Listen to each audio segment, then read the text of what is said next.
Hollywood silver screen presenting a lonely place to die.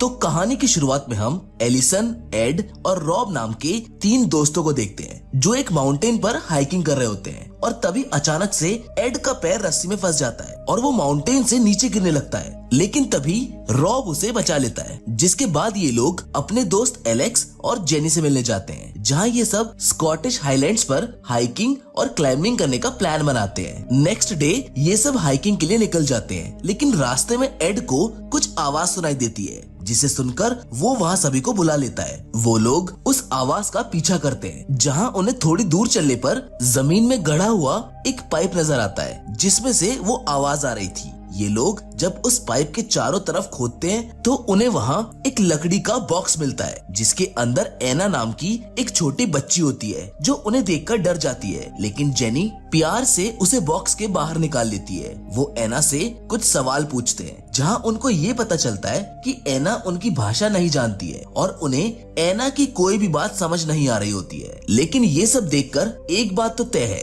कि जिस किसी ने भी एना को उस बॉक्स में बंद किया था वो उसे मारना नहीं चाहता था, क्योंकि वो पाइप इसीलिए लगाया गया था जिससे एना को सांस लेने में परेशानी ना हो। और साथ ही में उस बॉक्स में पानी की बोतल भी थी, जिसे एना के लिए रखा गया था ताकि वो अंदर जिंदा रह सके। वहीं दूसरी तरफ अब हम दो लोगों को देखते हैं जो इन सब पर नजर रखे हुए थे और इन सब पर गोली चलाने ही वाले होते हैं। लेकिन तभी वहाँ पर किड और मैक्रे नाम के दो लोग आ जाते हैं जो उन्हें गोली चलाने से मना करते हैं, जिससे अब इन लोगों के बीच में थोड़ी सी कहासुनी हो जाती है और इन लोगों की बात ना मानने पर ये दोनों उन्हें वही मार देते हैं। अब ये ग्रुप जो हाइकिंग करने के लिए वहाँ पर आया था और जिन्हें एना नाम की एक लड़की मिली है, वहाँ से बाहर निकलने का प्लान बनाते हैं, क्योंकि माउंटेन पर इन्हें कोई हेल्प नहीं मिलने वाली थी। ये लोग वहाँ के सबसे पास वाले टाउन में जाने का फैसला करते हैं, लेकिन वहाँ पहुँचने के भी दो रास्ते थे, जिसमें शॉर्टकट रास्ते से जाने पर उन्हें एक माउंटेन से नीचे आना होगा जो थोड़ा खतरनाक है। इसलिए वो ये फैसला लेते हैं कि एड, जेनी, एलेक्स और एना नदी के रास्ते से टाउन की तरफ जाएंगे, जबकि रॉब और एलिसन शॉर्टकट से जाकर उनके लिए मदद लेकर आएंगे। इसलिए अब एलिसन प्लान के अकॉर्डिंग माउंटेन से नीचे उतर ही रही होती है कि तभी बीच में उसकी रस्सी कम पड़ जाती है और वो वहीं पर रुक जाती है, जिसके बाद रॉब नीचे आने लगता है और वो जैसे ही नीचे आ रहा होता है अचानक से उसकी रस्सी टूट जाती है, जिससे वो नीचे गिर जाता है और उसकी गिरते ही मौत हो जाती है, जिसको देखकर एलिसन थोड़ा घबरा जाती है, लेकिन फिर भी वो आगे बढ़ना चालू रखती है। लेकिन तभी पहाड़ से पत्थर गिरने लगते हैं और एक पत्थर तो एलिसन को भी आकर लगता है, जिससे वो नीचे पानी में गिर जाती है। एलिसन पानी से निकलकर रॉब के पास जाती है, जहाँ पर वो बेहोश हो जाती है और जब उसको होश आता है तो वो देखती है कि रॉब की रस्सी को किसी ने जानबूझकर काटा हुआ था और उस पर पत्थर भी किसी ने जानबूझकर फेंके थे।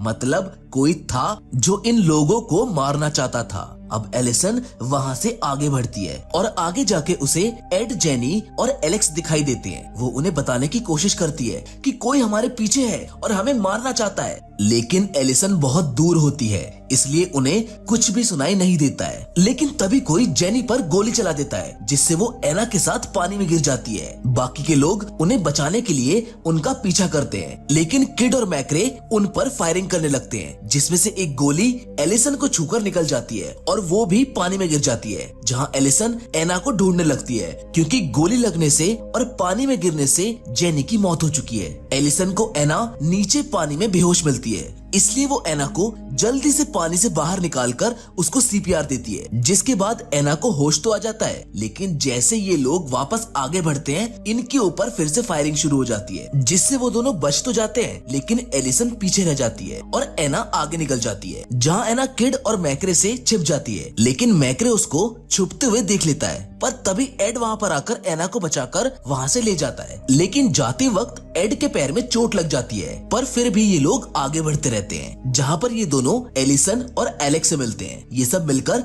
अब प्लान बनाते हैं और प्लान के मुताबिक एलेक्स, किड और मैक्रे का ध्यान भटकाने के लिए एना के जैसे दिखने वाली डॉल लेकर वहाँ से भागने लगता है और सब इनके प्लान के अकॉर्डिंग ही होता है। किड और मैक्रे एलेक्स को पकड़ने के लिए उसके पीछे भागते हैं, जिससे बाकी सबको वहाँ से निकलने का मौका मिल जाता है, पर किड और मैक्रे एलेक्स को पकड़कर उसे मार देते हैं। वहीं दूसरी ओर हमें एक कार दिखाई जाती है जिसमें डार्को, एंडी और क्रिस नाम के 3 लोग होते हैं जिनको एना के डैड ने एना को ढूंढने के लिए भेजा होता है, जहाँ पर हमें पता चलता है कि एना का किडनैप किया गया था और किडनैपर्स ने एना के बदले 6 मिलियन यूरोज मांगे थे और किडनैपर्स कोई और नहीं बल्कि किड और मैक्रे ही थे। जिसके बाद हम एक बार फिर से एलिसन, एड और एना को देखते हैं, जो वहाँ से बचकर रात के वक्त एक टाउन में पहुंच जाते हैं, जहां उस टाउन में एक लोकल फेस्टिवल चल रहा होता है। वहां वो पुलिस स्टेशन जाकर वहां के पुलिस ऑफिसर को सारी बातें बताते हैं, जिसे सुनकर वो पुलिस ऑफिसर उन्हें पुलिस स्टेशन में ही रुकने के लिए कहता है। वहीं दूसरी तरफ डार्को और उसका साथी भी